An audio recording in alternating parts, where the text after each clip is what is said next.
यदि भारत के अंदर दलित समाज में कोई क्रांतिकारी नेता कहा जा सकता है, माना जा सकता है, तो श्री राम जी सरवटे थे।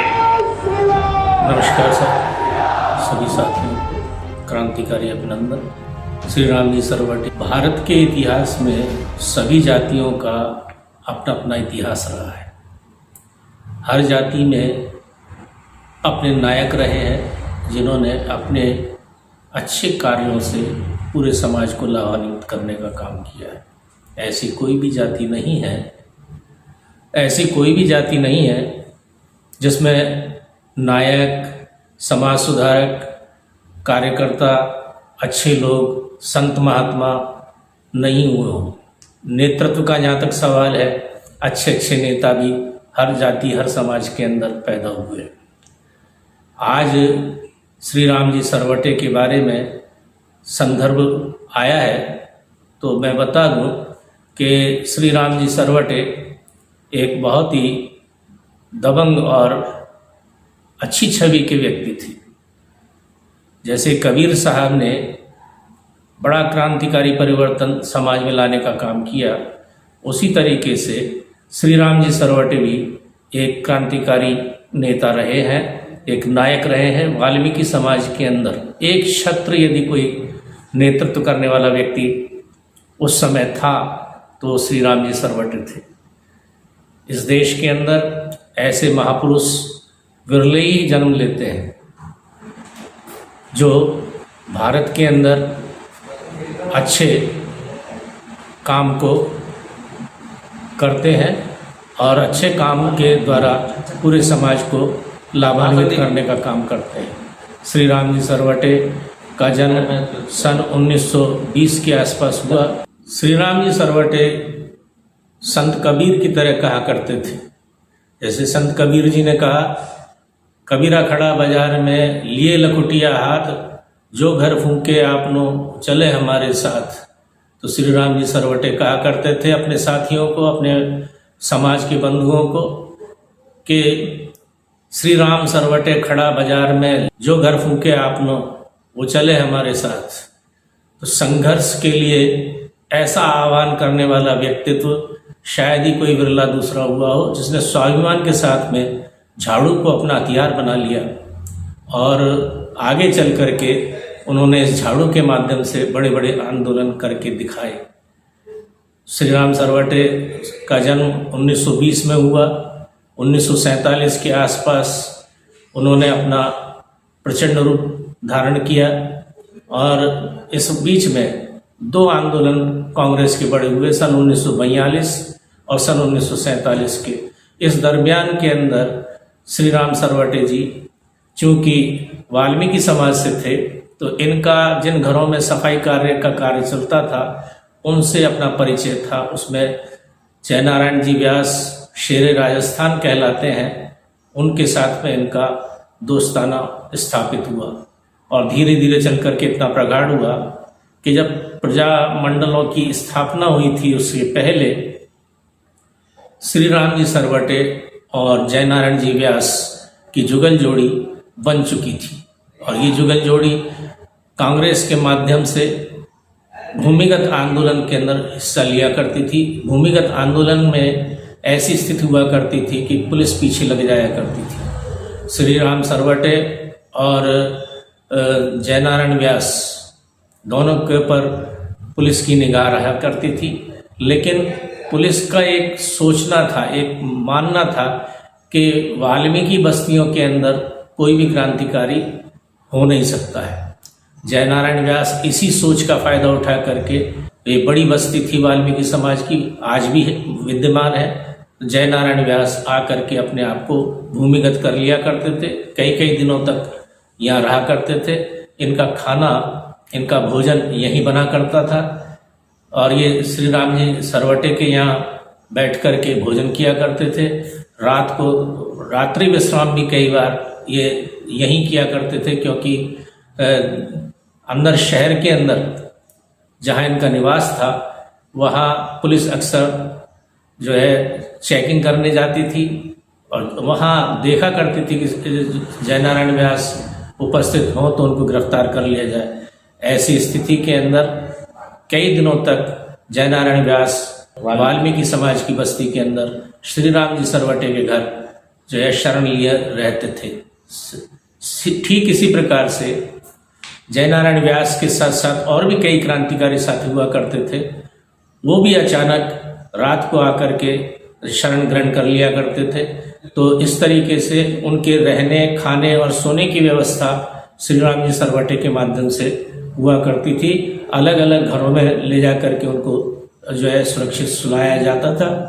ऐसा क्रांतिकारी आंदोलन जो कांग्रेस के माध्यम से चल रहा था, पुलिस परेशान थी। हालांकि अंग्रेजों का शासन था, लेकिन फिर भी जोधपुर रियासत के अधीन था और जोधपुर में लखारों का वास सबसे बड़ा एरिया है। वहाँ भी जोधपुर राज परिवार की सफाई के कार्य करने के लिए एक बस्ती स्थापित है। वहाँ से भी लोग जो है जाया करते थे। तो दोनों स्थिति के अंदर जयनारायण व्यास को ये फायदा मिलता था कि किस तरीके से जो है भूमिगत आंदोलन को चला सके। कई बार स्थिति ये हुआ करती थी कि जयनारायण व्यास को दिन के अंदर निकल करके अपने घर पहुंचना होता था। कुछ पत्र, कुछ लिटरेचर इत्यादि की आवश्यकता होती थी। ऐसी स्थिति के अंदर जयनारायण व्यास एक खाली पीपा लेकर के, फटे पुराने वस्त्र पहन करके जो है वेश धारण करके, एक झाड़ू नया हाथ में लेकर के और जो है शहर के अंदर प्रवेश कर जाते थे। पुलिस उस समय ये ध्यान नहीं दे पाती थी, देखते थे कोई सफाई कर्मी जा रहा है तो इस प्रकार से वो प्रवेश कर जाते थे। तो वाल्मीकि समाज का सफाई कर्मी का आवरण और चोला पहन करके जयनारायण व्यास ने क्रांतिकारी आंदोलन को गति देने का काम किया था। उसमें श्री राम सरवटे और उनका पूरा परिवार और उनके साथी, उनकी पूरी टीम इसमें जो है व्यस्त थी। आगे जाकर के जब स्वतंत्रता आंदोलन सफल हो गया और भूमिगत आंदोलन की जरूरत नहीं रही, तब एक वक्त ऐसा भी आया कि शेरे राजस्थान कहलाने वाले जयनारायण व्यास मुख्यमंत्री बने और मुख्यमंत्री बन करके जोधपुर उनके गृहनगर में आने का भी मौका मिला और वह अक्सर आया करते थे। ऐसी अवस्था के अंदर जयनारायण व्यास के साथ साथ श्री राम सरवटे जी ने वाल्मीकि समाज के उन्नयन के लिए ध्यान देना शुरू किया। जयनारायण व्यास के साथ श्री राम सरवटे जी की छवि जो है दिल्ली तक पहुंच चुकी थी। दिल्ली और जयपुर में उनकी छवि थी। उस समय तक राजस्थान स्टेट नहीं बना था, राजपूताना था और राजपूताना के अंतर्गत ये रियासत आती थी। छुआछूत बहुत प्रगाढ़ मात्रा में थी, लेकिन ऐसी अवस्था के अंदर भी श्री राम जी सरवटे ने जो क्रांति का बिगुल बजाया वो काबिल तारीफ है। कुछ लोग कह सकते हैं कि ये कोई खास क्रांति वाला काम श्री राम जी सरवटे ने नहीं किया। ऐसी बात हो सकती है कि उनकी सोच, चूंकि इतिहास उनको पता नहीं है कि एक छोटा सा भी आइटम यदि मिल जाए घर के अंदर तो जेल में ठूंस दिया जाता था। श्री राम सरवटे जी लंबे समय से न केवल जयनारायण व्यास बल्कि उनके साथियों के साथ में काम कर रहे थे। यदि वो या उनके परिवार या उनकी बस्ती में से कोई भी चुगली खा जाता तो श्री राम सरवटे जी को लंबे समय के लिए कठोर कारावास में डाला जा सकता था।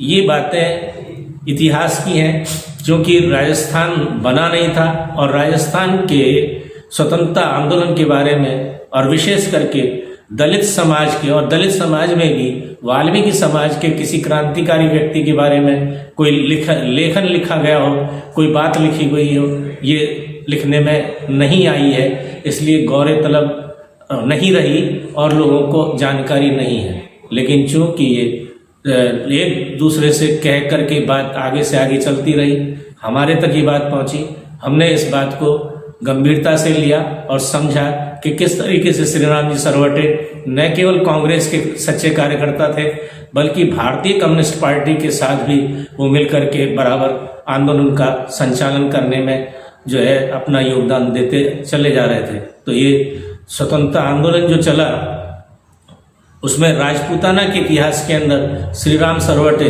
राजस्थान के एक प्रकांड जो है साथी के रूप में नजर आते हैं। कोई क्रांति में तलवार, भाले या बंदूक और रिवॉल्वर काम में ले जाए जरूरी नहीं है। एक छोटा सा तिरंगा झंडा भी जिसपे जो है चरखा का निशान यदि छपा हुआ हो और वो मिल जाए तो उस व्यक्ति को काला पानी की सजा देने में देर नहीं लगती थी। ऐसी स्थिति के अंदर इतना भय जहाँ हो वहाँ एक दबंग व्यक्ति, एक वाल्मीकि समाज से इतना जो है पुरजोर आंदोलन में मदद कर रहा हो तो उसको क्रांतिकारी नहीं कहा जाएगा। तो क्या घर बैठे व्यक्ति को जिसके पास में रिवॉल्वर है वो उसको क्रांतिकारी कहा जाएगा? ये बातें समझने की हैं और समझाने की हैं कि किस प्रकार से भारत के स्वतंत्रता आंदोलन में और अंग्रेजों को भगाने में और देश को आज़ाद कराने में श्री राम सरवटे और सरवटे परिवार का और उनके साथियों का और उनकी टीम का कितना बड़ा हाथ रहा है। इस योगदान को न तो कांग्रेस ने दर्ज किया है और न जयनारायण व्यास की जो जीवनी लिखने वाले लोग हैं या कांग्रेस ने या कभी उस समय के जो पत्रकार थे उन लोगों ने इस बात को दर्ज किया, बल्कि इसको छुपाने का काम किया। ठीक वैसे ही जैसे रानी लक्ष्मीबाई को जो है झांसी की रानी को जो है तमगा दे दिया गया शहीद का, लेकिन वीरांगना झलकारी बाई जो उनकी हम शक्ल थी उसका इतिहास छुपा लिया गया। तो ऐसे ही श्री राम जी सरवटे का इतिहास बिल्कुल वैसा की वैसा ही है। श्री राम जी सरवटे ने अपने घर परिवार और पूरे समाज को, पूरी कॉलोनी को और अपने टीम को जो है दांव पर लगा करके स्वतंत्रता आंदोलन में भाग लिया था। इसमें कोई दो राय नहीं, वो बहुत दबंग व्यक्ति थे जो क्रांति का काम कर रहे थे। इतिहास के अंदर देखा जाए तो 1913 में दिल्ली के अंदर रामचंद्र नाम के वाल्मीकि ने रॉलेट एक्ट बनने पर अपनी कुर्बानी देने का काम किया था। कितने लोग इस बात को जानते हैं? स्वयं वाल्मीकि समाज के लोगों को इस बात की जानकारी नहीं है। इसी प्रकार से 1300 ईस्वी के अंदर अहमदाबाद के जो है खुसरो ने दिल्ली के अलाउद्दीन खिलजी के पुत्र को मार करके राजगद्दी हथिया ली थी और वो मार्च से लेकर के सितंबर के महीने तक एक छत्र जो है देश का बादशाह बन करके राज करके रहा। तो खुसरो के बारे में भी नहीं जानते कि खुसरो एक वाल्मीकि समाज का व्यक्ति था। अपने लोगों को इतिहास पता नहीं है। किसी को पता होना चाहिए कि देश के इस स्वतंत्रता आंदोलन का जो 1947 में सफल हुआ, इस क्रांति का सूत्रपात जो हुआ, इस आंदोलन का सूत्रपात जो हुआ, वो माता दिन नाम के वाल्मीकि के माध्यम से ही हुआ था। मंगल पांडे जो सन 1957 में पैदा हुए, 1957 में पैदा हुए थे, वो जेल के वो जो है बैरक के अंदर अपने बंदूक लेकर के और सैनिक थे अंग्रेज पलटन के अंदर। उस पलटन के अंदर जो है माता दिन नाम के वाल्मीकि समाज के व्यक्ति भी कर्मचारी थे। जब उन्होंने एक सवर्ण व्यक्ति से पानी पीने को मांगा तो उसको इसलिए नहीं पिलाया गया कि वो वाल्मीकि समाज का व्यक्ति था। तब उन्होंने ताना कसा, अरे तुम्हारा ब्राह्मण तो उस समय कहाँ चला जाता है जब तुम गाय की चर्बी का और सुअर की चर्बी का कारतूस अपने मुंह से छील करके और बंदूक में भरते हो, तब तुम्हारा ब्राह्मण तो सो जाता है और मेरे को पानी पिलाने में तुम्हारा ब्राह्मण तो बहुत ऊंचा हो जाता है। ये बात जब मंगल पांडे को पता लगी कि ये गाय की चर्बी से बनता है कारतूस, ये जानकारी माता दिन नाम के वाल्मीकि ने, जो इतिहास के अंदर माता दिन भंगी नाम से प्रसिद्ध हैं और आज उनका खुलकर के नाम लिया जा सकता है कि वे सबसे पहले क्रांतिकारी थे जो उन्होंने इस क्रांति का सूत्रपात किया।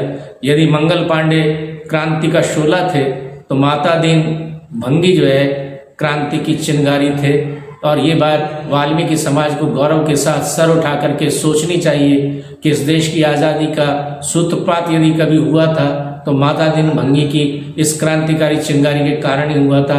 आज देश आज़ाद है, लेकिन वाल्मीकि समाज की क्या हालत है, इस बात को सोचना चाहिए और श्री राम सरवटे जी की जो क्रांति का आंदोलन है उसको समझना चाहिए। ये जब जब भी श्री राम जी सरवटे ने आह्वान किया कि झाड़ू ऊंचा कर दो, तो जो है सरकार को, न केवल जोधपुर के प्रशासन को बल्कि राजस्थान की सरकार और दिल्ली की सरकार को भी छींके आ जाती थी। ऐसे थे श्री राम सरवटे जी।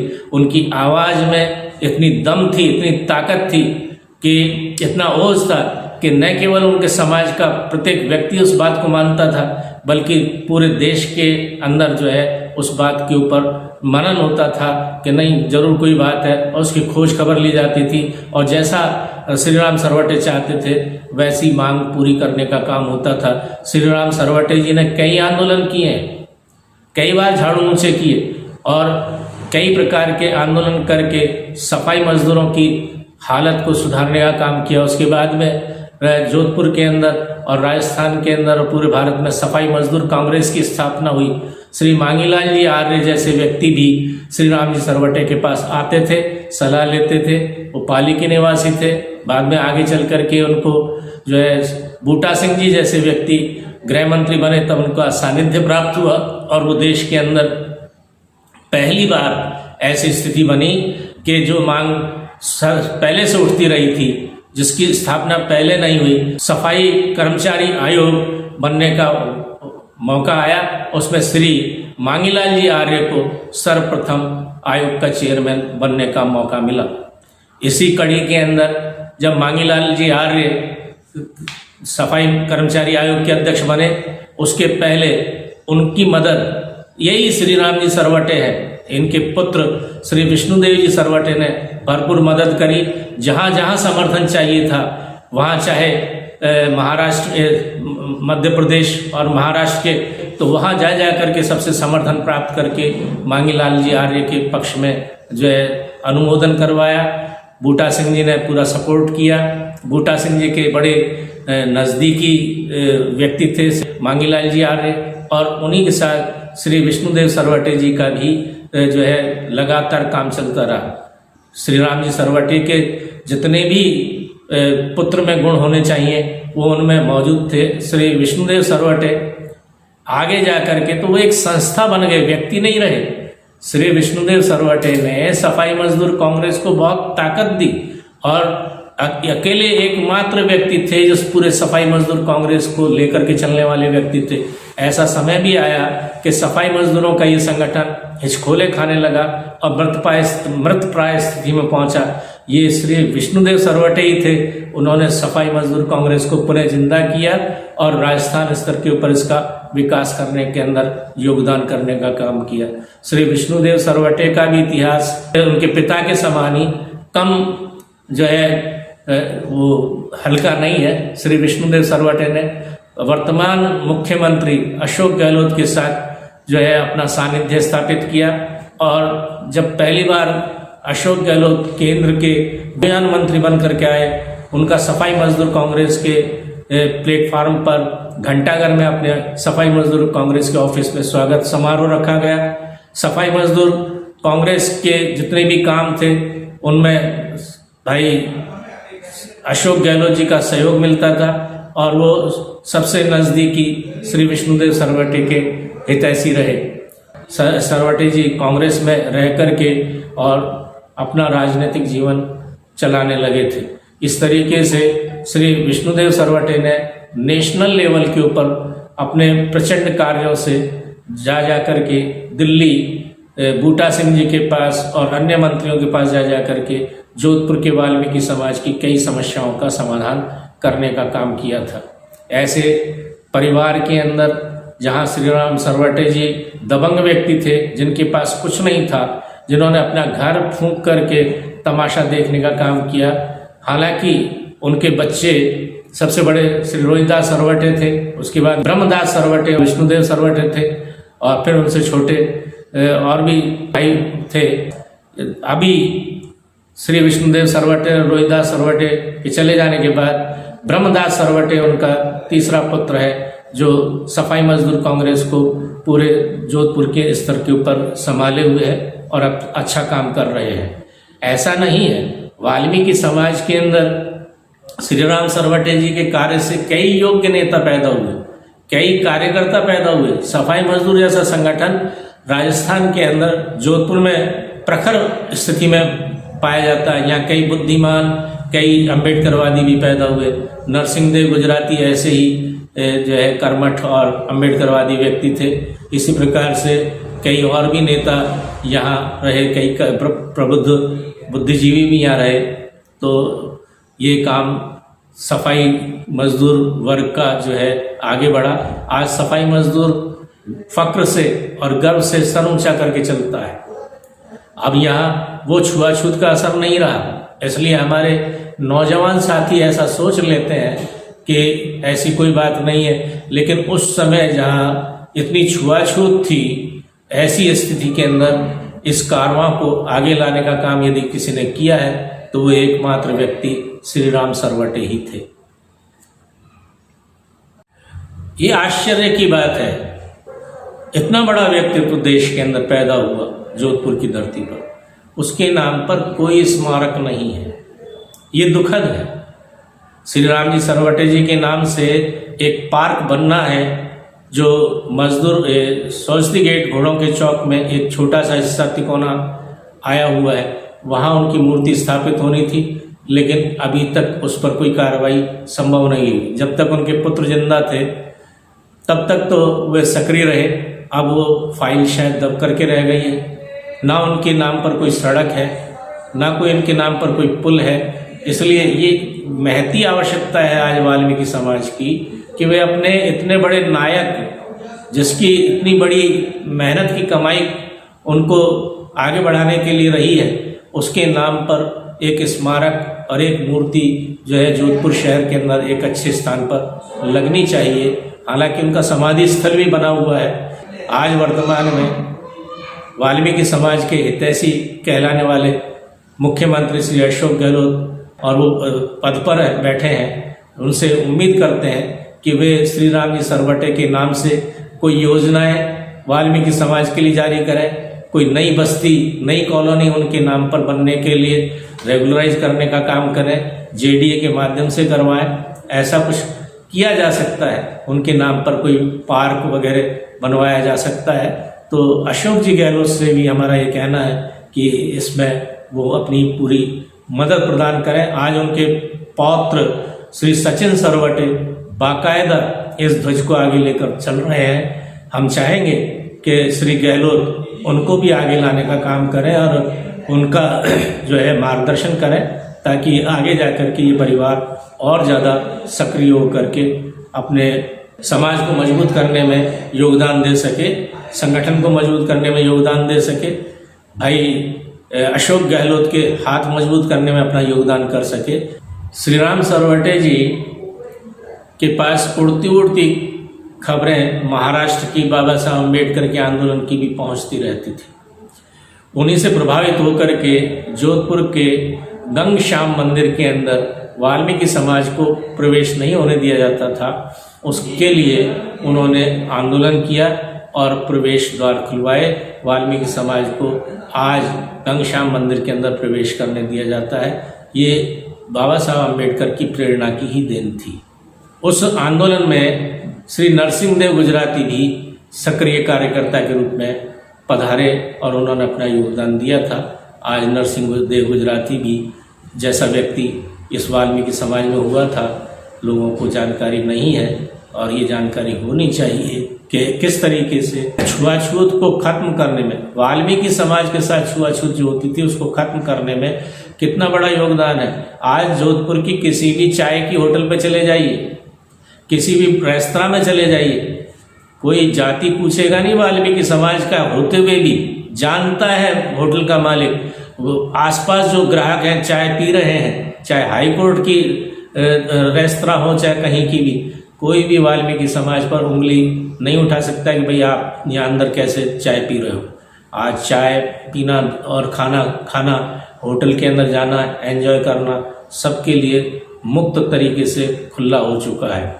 ये सब श्री राम जी सरवटे की जो है जो संघर्ष की और उनकी टीम की लगातार सतत जो कार्यकर्ताओं ने आंदोलन किए उसकी बदौलत है। इन्हीं शब्दों के साथ धन्यवाद।